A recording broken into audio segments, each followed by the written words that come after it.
अच्छा काम किया है। यहाँ पर बहुत सारी हड्डियाँ हैं। मैं इनसे क्या कर सकती हूँ? हाँ, मैं इन्हें इधर अच्छे तरीके से जोड़ सकती हूँ।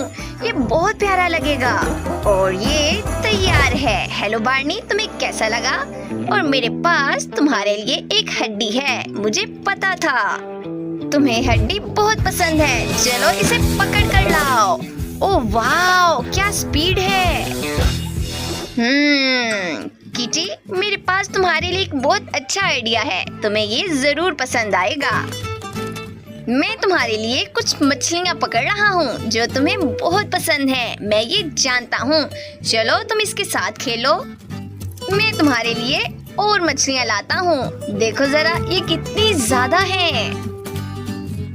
ओह वाह, किटी किधर है? किटी, तुम कहाँ हो? ओह, तुम